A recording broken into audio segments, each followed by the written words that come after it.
Assalamualaikum warahmatullahi wabarakatuh, sahabat ini sekalian. Pada kesempatan yang berbahagia ini, saya ingin mengkaji dan membedah terkait dengan wacana perpanjangan masa jabatan presiden term yang mencuat seiring dengan perdebatan seputaran amandemen kelima Undang-Undang Dasar 1945. Nah, sahabat sekalian, sebagian masyarakat kita merespon dengan positif bahwa penambahan tersebut, baik masa jabatan presiden menjadi 7 tahun ataupun 8 tahun maupun 3 kali periode jabatan, tidak menjadi masalah selama melalui prosedur demokrasi yang meliputi rapat paripurna di DPR atau MPR maupun diskursus partisipasi masyarakat yang luas. Nah, saudara-saudara sekalian, namun sebaliknya sebagian yang lain berprasangka bahwa isu tersebut berpotensi mengarah kepada degradasi demokrasi, bahkan otoritarianisme di Indonesia saat ini.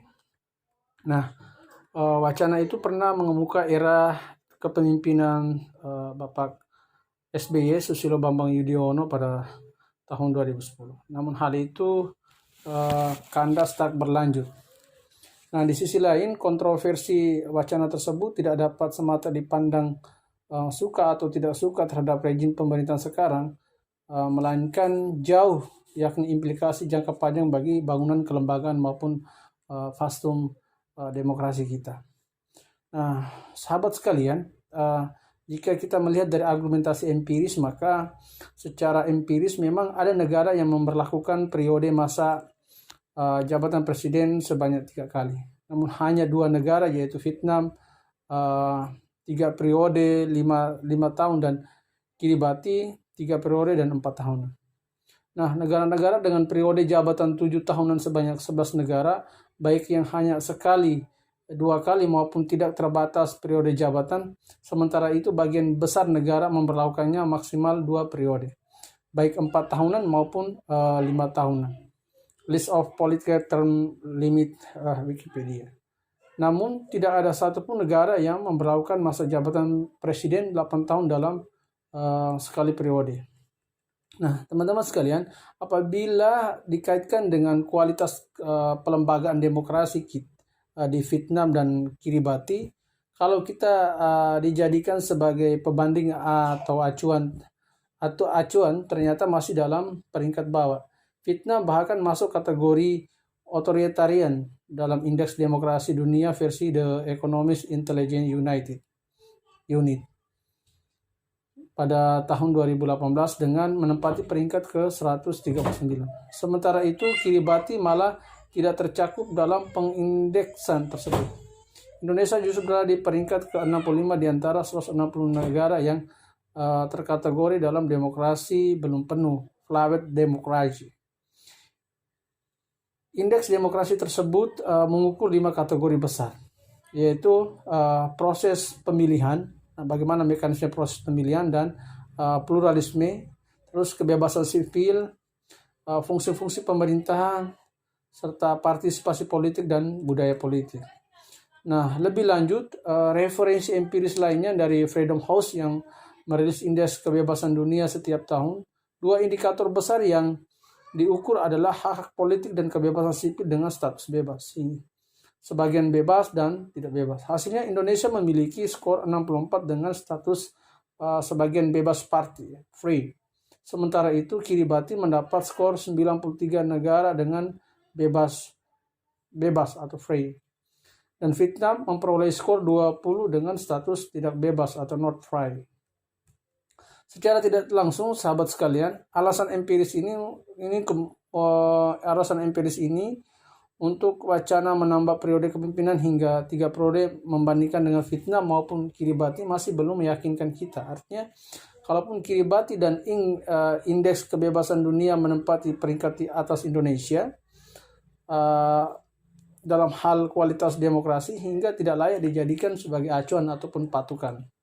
Nah, sahabat-sahabat sekalian, yang berikutnya adalah alasan normatifnya. Nah, pada dasarnya pembatasan masa jabatan maupun periode jabatan presiden di latar belakangi beberapa alasan normatif. Pertama adalah meminimalkan potensi petahana untuk memanipulasi pemilu berikutnya, sekaligus untuk menyeimbangkan kekuatan-kekuatan politik di luar dari petahana. Alasan kedua adalah adanya tekanan yang besar bagi pemimpin untuk memberikan legasi yang positif karena dibatasi oleh waktu masa jabatan kepemimpinannya.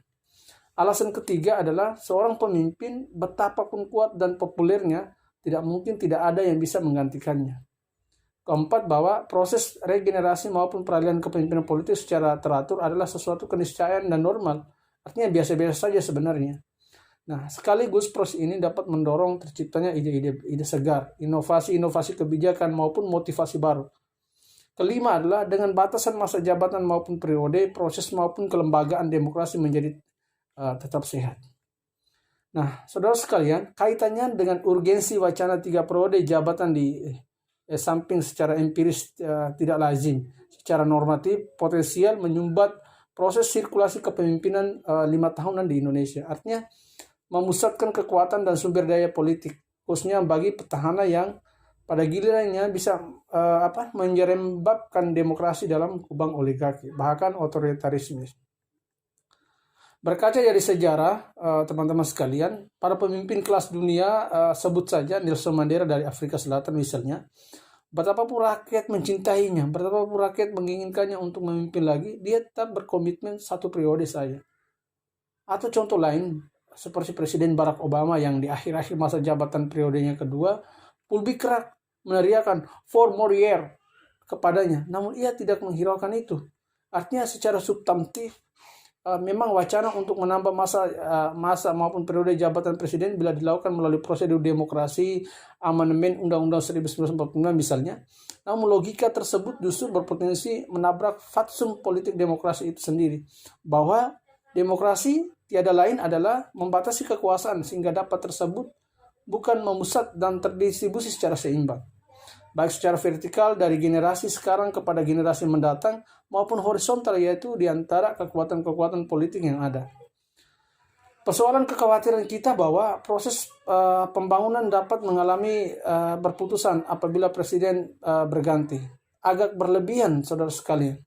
Problem tersebut sebenarnya dapat diupayakan dengan intensitas komunikasi di antara para elit, baik di lingkungan eksekutif maupun legislatif. Sebaliknya, tidak ada jaminan pula ketika presiden menjabat lebih lama, pembangunan akan semakin baik. Apalagi dengan alasan-alasan karena pertimbangan karena COVID sekarang lagi tidak bisa dikendali di Republik saat ini. COVID lagi menyebarnya sangat luas di wilayah NKRI, maka proses pergantian kepemimpinan itu sesuatu yang belum menjadi hal prioritas. Artinya dengan alasan COVID meledak, maka jabatan kepemimpinan presiden bisa diperpanjang. Nah, alasan-alasan ini tentunya sangat normatif dan sangat membunuh akal sehat kita sebagai masyarakat sipil. Mungkin itu saja, saudara sekalian, sebagai saya untuk bedah secara pemikiran saya bagaimana akal sehat kita menerima wacana perpanjangan jabatan presiden itu dilihat dari argumentasi empiris maupun secara alasan normatifnya. Mungkin itu saja, sahabat sekalian. Assalamualaikum warahmatullahi wabarakatuh.